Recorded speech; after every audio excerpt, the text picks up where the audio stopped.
Olá, está no ar mais um cenário aqui na sua Local TV, o seu canal 23 da NET. Nesta semana, nós vamos falar sobre mobilidade urbana e o nosso convidado é o engenheiro Paulo Sérgio de Souza Nogueira. Paulo, é um prazer estar recebendo você aqui no nosso cenário. Prazer é todo meu, Carlos. Poder falar um pouco de mobilidade urbana, sobre o nosso trânsito. Contar um pouquinho quem é o Paulo. O Paulo é engenheiro civil, professor aqui da Facens há 35 anos, foi professor da nossa Uniso também, trabalha no Detran também há 35 anos, embora não pareça, foi secretário de Edificações e Urbanismo na Prefeitura de Sorocaba de 89 a 92, no primeiro governo do engenheiro Antônio Carlos Panunzio, e também tem o seu escritório de projetos há muitos anos, é responsável por vários projetos aqui na cidade de Sorocaba. Para a gente falar de mobilidade urbana, Paulo, primeiro, qual que é, até como professor, qual que é o conceito de mobilidade urbana? Todo movimento de pessoas, de veículos, dentro de um espaço definido é mobilidade. Então, nesse sentido, hoje se fala muito em vários aspectos. Até uns anos atrás, se falava muito em mobilidade urbana, o trânsito de veículos. Se você tratava de trânsito, você pensava sempre primeiro no trânsito de veículos. Principalmente depois do advento da motorização, basicamente da década de 60, se falou muito e se criou muito o conceito de trânsito de veículos. Mais recente, por força das necessidades, começa a se falar muito no trânsito coletivo, no transporte coletivo, e mais recente agora dos portadores de necessidades especiais, dos idosos e assim por diante, e do pedestre em si. Mas mobilidade é mesmo um conjunto de ações para se tratar a mobilidade e inclui-se aí os veículos, o transporte coletivo em primeiro plano, os pedestres, o portador de necessidade especial e assim. Mobilidade urbana é um tema que virou tão importante, é uma política pública que os candidatos, inclusive, nos seus planos de governo, colocaram a mobilidade urbana, registraram esse plano de governo e tem que cumprir segundo a legislação. E aí a gente fica pensando, o que tem que... Vamos pegar Sorocaba, uma cidade com mais de 300 anos, para a gente nem falar ainda sobre o momento atual. A gente anda por algumas ruas, principalmente nos bairros mais antigos, e já começa a deparar com um grande problema, que são as calçadas. Vamos começar a falar do elemento, do sujeito que primeiro usa, que é o primeiro ator desse plano, que é o pedestre. Como é que não tem que começar por aí antes de começar a pensar em outras coisas? Laíro, é um conjunto de ações. Uma delas é realmente a mobilidade das pessoas. E aí o primeiro passo que você fala é das calçadas, seria o primeiro item, a hora que ele sai da sua casa. Aliás, a mobilidade começa dentro da casa, né? Um planejamento já interno e assim vai. Mas fora, começa-se pelas calçadas e aí é onde que se inicia, qual é esse deslocamento que o cidadão faz, da onde para onde. Nós temos, de maneira geral, prática, não só na nossa cidade, mas normalmente não se cuidou das calçadas como se devia cuidar. Hoje, tem legislações específicas para as calçadas, para a implantação das calçadas, inclusive aí entrando um outro campo que é da questão do solo. As calçadas hoje são preparadas para receber a água da chuva, então, e deixar esse espaço para o pedestre, isso é uma outra temática dentro das calçadas dos loteamentos modernos, mas não era o que se fazia antigamente. E isso também tem muito a ver com as legislações mais antigas, em que se permitiam ruas com declividade muito acentuadas. Hoje as declividades são menores, as ruas dos loteamentos têm limite à declividade. Nessa nova postura, se implantar as calçadas sem o desnível é mais fácil. Antigamente era mais difícil. Você olha os loteamentos antigos, as declividades das ruas eram bastante grandes. Inclusive encontramos ruas próximas de 25% de inclinação, o que se torna praticamente impossível de se ter uma calçada sem degrau ou sem um bloqueio, sem uma situação nesse porte. Readaptar tudo isso é um assunto muito complicado. Eu acho que tão complicado quanto se equacionar a questão do transporte coletivo, por exemplo. Porque se você vai mexer com toda uma estrutura já implantada, é possível você criar alternativas de locomoção nas calçadas. Sim, é possível. Mas é um assunto que tem que ser detalhado ponto a ponto, porque temos situações todas e diversas, principalmente nos bairros antigos, e determinadas regiões da cidade. Determinadas regiões são mais planas, esse acontecimento quase que não ocorre, mas em determinadas situações a dificuldade de se transpor esses obstáculos é bastante grande. Vai mexer muito, se um dia for feito, com o morador para readaptar a sua casa a essa nova situação.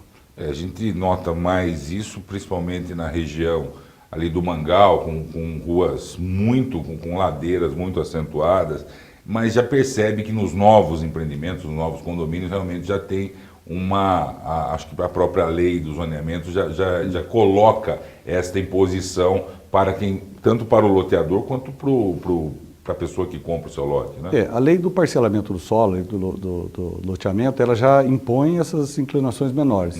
E também o zoneamento e as próprias legislações municipais dizem como é que deve ser a calçada. Notem que a calçada sempre tem uma faixa de verde rente à guia, nos novos loteamentos. E essa faixa de verde é para reter a água, para que ela não vá... Isso é obrigado? Plano. É obrigado. Não vá no primeiro plano para as guias. E criando-se uma faixa central da passagem do pedestre. É a nova postura. Só que tudo isso é possível porque as declividades das vias são relativamente pequenas, né? São bem mais baixas, coisa que não era antigamente. Nós estamos conversando com o engenheiro Paulo Sérgio de Souza Nogueira, no cenário desta semana, falando sobre mobilidade urbana. Nós vamos para um breve intervalo e voltamos já, lembrando que você assiste o cenário aqui no canal 23, mas também pode nos acompanhar pelo www.localtv.net.br. Nós voltamos já. A M-Officer é a loja completa para homens e mulheres vestirem sempre as últimas tendências. E além dos seus famosos e cobiçados jeans, a M-Officer tem também camisas, camisetas e sapatênis para os homens, além de blusas, saias, shorts e vestidos para as mulheres. E para ficar ainda melhor, na M-Officer do Esplanada Shopping você pode conhecer a exclusiva seção de vestidos Carlos Miele, trazidas diretamente de Nova York para Sorocaba. Venha para a M-Officer aproveitar o melhor do universo da moda em até 10 vezes no seu cartão de crédito. M-Officer Esplanada Shopping. Fone 3233-6788. Rafael de Aquino Arquitetura. Ideias arrojadas que se alinham à estética e funcionalidade de projetos residenciais e de edifícios, a fim de promover o aproveitamento e as potencialidades dos espaços, transformando sonhos em realidade. O escritório Rafael de Aquino Arquitetura dispõe de uma equipe de profissionais antenados nas novas técnicas arquitetônicas para um atendimento personalizado e inovador. Rafael de Aquino Arquitetura. Que tal um passeio pelos restaurantes mais saborosos de Sorocaba? No Roteiro Gourmet, você encontrará diversas opções que ajudarão você a optar pelo lugar que mais lhe agrada na hora das refeições. Todas as semanas, pratos de dar água na boca são apresentados pelos principais chefes da nossa cidade. Programa Roteiro Gourmet, todos os dias, às 19h30, na Local TV. Estamos de volta com o cenário dessa semana, falando sobre mobilidade urbana, conversando com o engenheiro Paulo Sérgio de Souza Nogueira. A gente falava especificamente sobre o pedestre no bloco anterior. Vamos começar a falar agora dos problemas que esse pedestre enfrenta para se deslocar. E vamos usar sempre o exemplo de Sorocaba, porque você, quando foi, por exemplo, secretário entre 89 e 92, a cidade se não me falha a memória, tinha metade da população que tem hoje.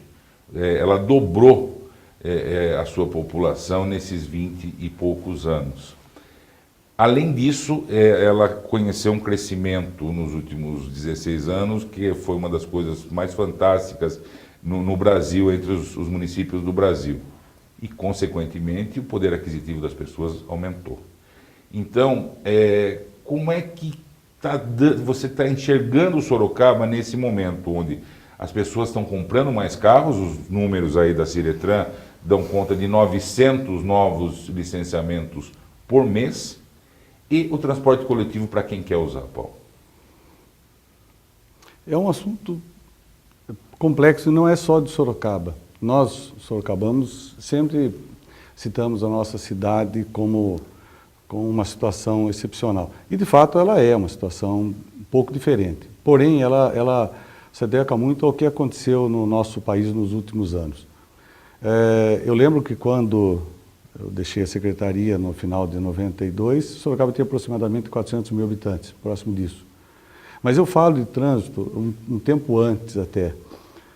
Eu comecei com trânsito em Sorocaba em 78, e quando começou os primeiros estudos de trânsito, efetivamente, na cidade de Sorocaba.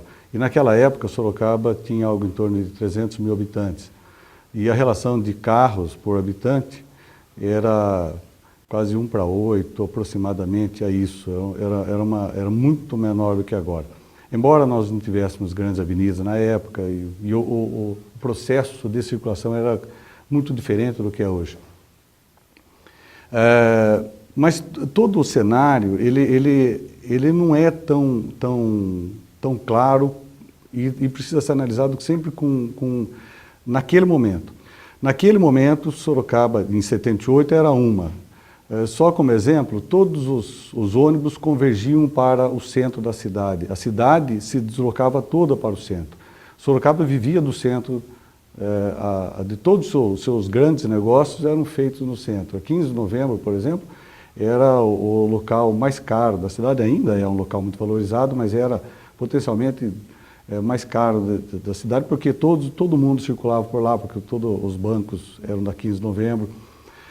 Tínhamos o mercado municipal, que era forte atração também de pedestres e de ônibus e de carros. Não tínhamos os shoppings e não tínhamos a região deslocada, o comércio deslocado. Hoje o cenário é outro. Hoje nós temos, por exemplo, uma região norte da cidade que funciona com vida própria. Se nós analisarmos quem mora ou quem trabalha na Zona Norte, praticamente hoje não se desloca mais para a região central. A região central não recebe tantas pessoas da região norte. Então nós temos, tudo bem que nós temos uma cidade com mais população, maior número de veículos por habitante, porém temos uma outra Sorocaba dentro de Sorocaba, temos outras Sorocabas dentro de Sorocaba. E é isso que a gente precisa sempre entender. Nessa situação toda. Tudo isso precisa ser analisado junto com o que eu chamo de uso de solo, que a gente chama de uso de solo. O uso de solo é o que norteia efetivamente o crescimento da cidade. Quando você diz o que pode ser feito numa determinada região, você dá liberdade e você faz com que a iniciativa privada se alimente dessa situação nova. Por exemplo, o exemplo da região norte da cidade, a Avenida Itavuvu e Ipanema, detém praticamente todos os tipos de comércio e de atividades que as outras regiões, que a zona central. Então, portanto, o trânsito da zona norte é uma coisa, o trânsito da região central ou da região sul é outra, e assim por diante. Precisa ser trabalhado de Nós maneira temos diferente. a região oeste também, principalmente naquele canto do Vanelville, com as duas grandes avenidas ali, as Maluf e a Paulo Emanuel de Almeida, que é muito semelhante ao que acontece na Zona Norte. Tem uma vida própria lá e as pessoas se deslocam por ali também. Exatamente. Né? A diferença que existe na região oeste é que a região oeste foi adensada mais recentemente, sobre uma outra ótica já. O planejamento na Zona Oeste é diferente do planejamento da Zona Norte. Uhum. A Zona Norte, quando ela foi implantada, basicamente, ela já pegou entre os dois planos diretores, o plano diretor de 66 e o atual. E nesse ínterim, o plano diretor de 66 não contemplava a Zona Norte. Então ela foi adensada sob...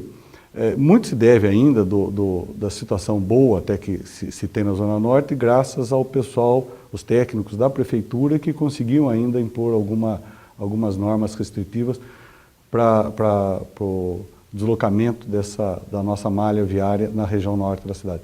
Já a região oeste, não. Ela é mais bem planejada, ela já nasceu sob um plano de diretor viário, que vem sucessivamente nos últimos 25 anos sendo implantado. Que tem uma lógica. Que tem uma lógica, o da Zona Oeste tem. Inclusive, as avenidas são mais largas, se permite depois um transporte público a ser colocado no centro da avenida. E tem toda uma estrutura diferente do que era da Zona Norte. Como a gente pensa em cidades diferentes dentro da própria cidade, não se pode pensar uma Sorocaba única, não existe uma Sorocaba única. A região sul tem suas especificidades, suas dificuldades, sua vida própria, é diferente do que a região norte, do que a região oeste, da região leste, que ficou com os condomínios.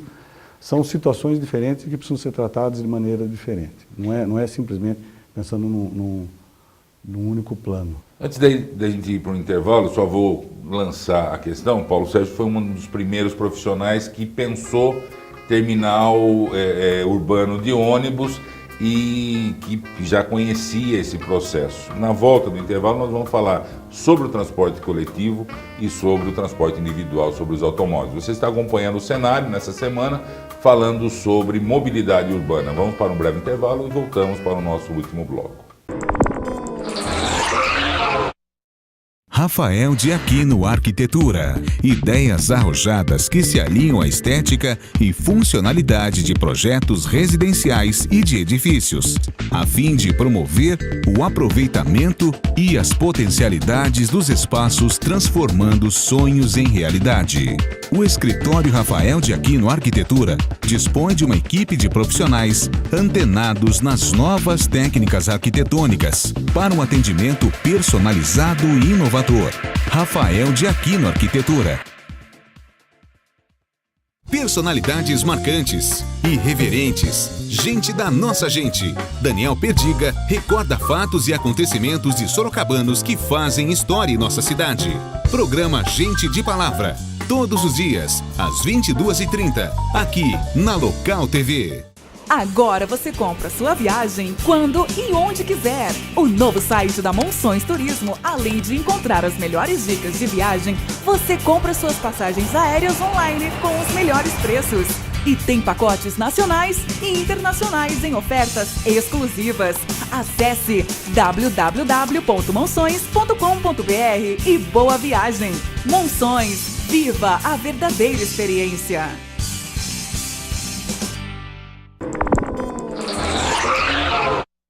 Estamos de volta com o cenário. Nessa semana nós estamos conversando com o engenheiro Paulo Sérgio de Souza Nogueira, falando sobre mobilidade urbana. Nesse último bloco, Paulo, a gente já começou esse assunto. Transporte coletivo e transporte, hoje quase dá para falar transporte individual, tem quase um automóvel para cada habitante ou um automóvel para 2 habitantes em Sorocaba. Transporte coletivo é a solução para o trânsito? As pessoas falam que o trânsito é o caos, é aquela coisa. É a solução? Não tem outra. Embora todos os técnicos, todas as pessoas que trabalham com transporte, com trânsito e transporte, se refere à solução do transporte coletivo como sendo a salvação. Na realidade, quando ele fala isso, ele fala normalmente pensando que é bom que o transporte coletivo funcione para que ele, técnico, e para que ele possa continuar usando o seu veículo particular. Porque dificilmente as pessoas vão sair de uma situação já sedimentada para passar a usar o transporte público. Isso é fato. Não adianta, nós queremos tampar o sol com a peneira, porque todos que já têm seu carro com ar-condicionado, ele não quer sair do conforto do carro para o transporte entrar num coletivo ônibus lotado. no processo que se tem hoje. Uhum. E não é o processo que se tem hoje só na nossa cidade, é em todo o sistema de transporte público no país. Mesmo Curitiba, com toda a sua modernidade, o transporte, sempre ela é a primeira que lança, mesmo assim, ainda o transporte público lá é deficiente em relação ao conforto que dá o transporte particular. Eu acho que eu tenho uma visão um pouco, talvez um pouco diferente nesse sentido. Nós precisaríamos incentivar o uso do transporte público, sim, mas é incentivar o uso. E você, para incentivar, não basta apenas colocar ônibus à disposição, não é isto. Você precisa entender como é que esse transporte se faz. A URBS hoje faz o anúncio de que está fazendo uma grande pesquisa para definir a mobilidade e que modais que as pessoas se utilizam.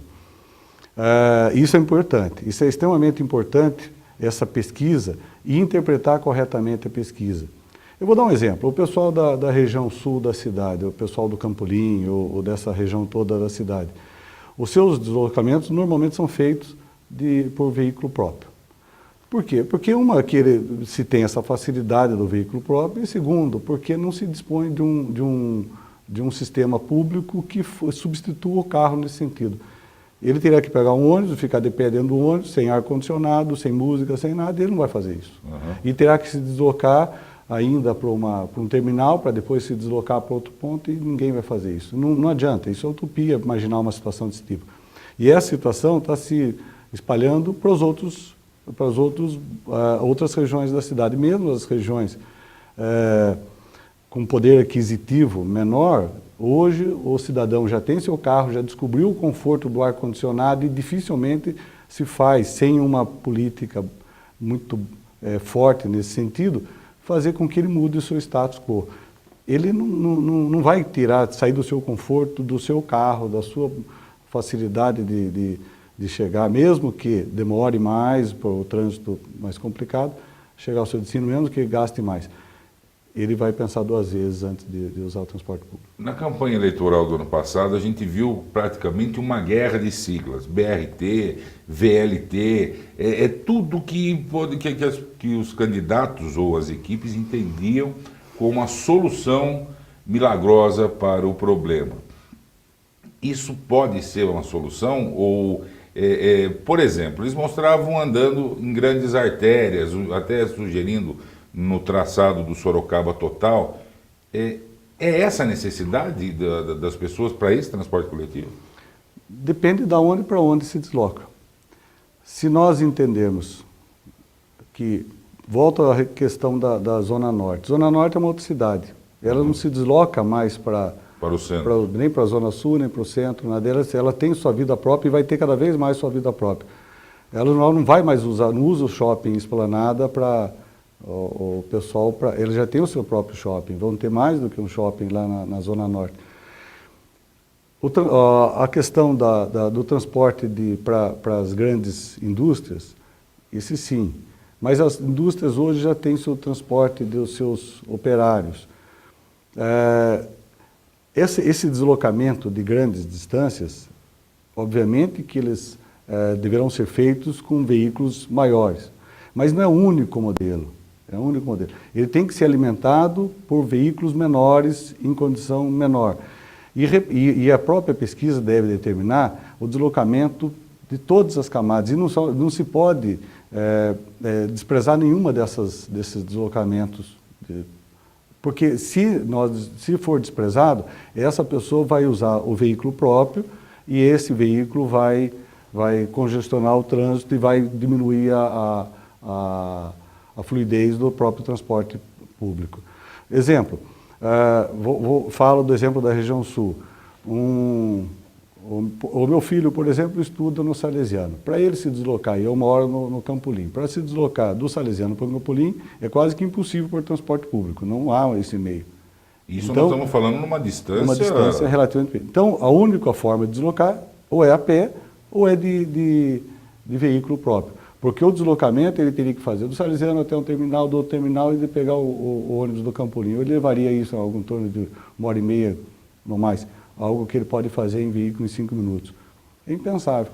E isto, se a gente pensar na região, vamos transportar para a região norte da cidade também, descobrir quais são os pontos de destino, em determinados horários, ou seus shoppings, e quais são o mecanismo de transporte. É o ônibus de trânsito rápido? Não, não é o ônibus de trânsito rápido. É um ônibus pequeno, é um deslocamento mais rápido, é uma forma que seja e que dê aquele conforto que se espera.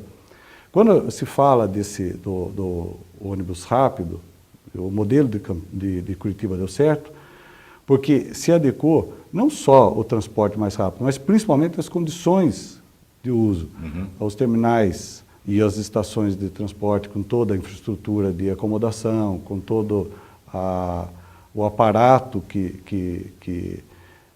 é feito esse sistema, então dando todo o conforto para o usuário. É isso que se espera, o conforto do usuário. Porque não é simplesmente mais a gente não se fala mais do transporte da pessoa, é de como essa pessoa é transportada dentro do sistema. Essa pesquisa de mobilidade urbana está sendo feita pela URBS, como o Paulo disse. É importante que todos os usuários da mobilidade urbana, ou seja, todas as pessoas, sejam ouvidas realmente, porque é o usuário que efetivamente pode dar a impressão. O técnico, ele tem a noção, ele tem a base daquilo, mas a melhor solução realmente é uma pesquisa para ouvir o povo, né, Paulo? Não tem outra saída. Você precisa entender qual é a necessidade nesse momento e planejar nos próximos passos. O planejamento se faz junto com o uso de solo. É aquilo que eu comentei agora há pouco. Junto com o uso de solo. Se você der no uso de solo condições de que a pessoa não precise se deslocar muito, o deslocamento será menor, as necessidades de deslocamento tanto do transporte individual quanto do coletivo serão diminuídas e sobrará mais espaço, vamos dizer assim, nas ruas para os nossos veículos e para o transporte público, né? Infelizmente o nosso tempo acabou, mas eu já vou convidar o Paulo para, depois que essa pesquisa for divulgada, voltar aqui para a gente relembrar essa nossa conversa e ver que caminho Sorocaba vai tomar nessa política pública que é a política da mobilidade urbana. Paulo, muito obrigado pela sua presença, foi um prazer conversar com você. Eu que agradeço e estou à disposição sempre que for necessário. Nós vamos ficando por aqui, semana que vem tem mais um cenário aqui na sua Local TV, lembrando que você nos assiste aqui no canal 23, mas pode nos acompanhar diariamente, a qualquer momento, no www.localtv.net.br. Eu espero todos vocês na semana que vem. Até lá.